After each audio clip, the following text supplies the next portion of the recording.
Okay, so now we're going to take this slant asymptote here and plot it on our graph.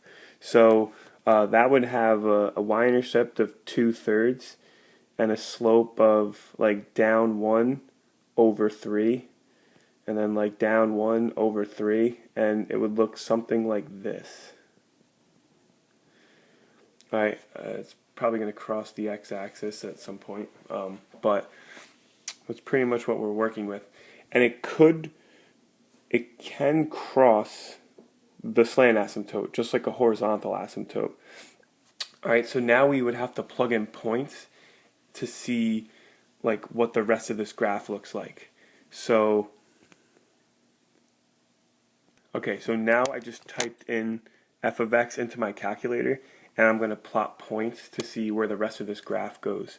So first I'm going to start to the left of the asymptote. So like at f is -4. Now to see like where that part of the graph is going to be. So if I do f is equal to -4, I get 3.111. Alright, now this line here, this purple slant asymptote, I have to see if this point is going to be above or below it. Now that slant asymptote I think was at -1/3 times x plus 2/3. So if I type that into my calculator, -1/3 times -4 plus 2/3, I get that's equal to 2. So this number, this point is going to be above that line.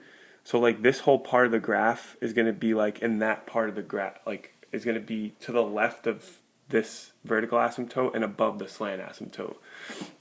Alright, then I'm going to plug something in on like this interval right here between -2 and -3. So if I do f of -2, I get 0. Oh, I knew that. If I did f of -2.5, I get, f of -2.5, I get -1.01. So that means that it's going to be, since that's negative, this part of the graph is going to be below the x-axis because it can't possibly cross the x-axis without crossing through an x-intercept. And I'll plug in another point in between the other two x-intercepts, -2 and 0.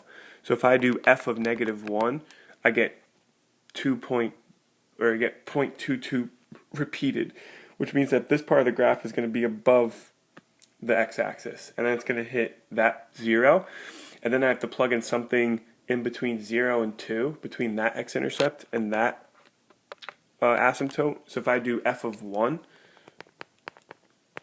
alright, f of -1 was 0.22. If I do f of 1, I get -0.5, which would bring it below, and it's going to have to keep getting closer and closer to this vertical asymptote below the x-axis. Alright, and then this part of the graph, since we know that this x-intercept is to the right of the vertical asymptote, it's going to look like this. So it's going to get closer to both asymptotes. And if you're not sure, you could just plug in more points.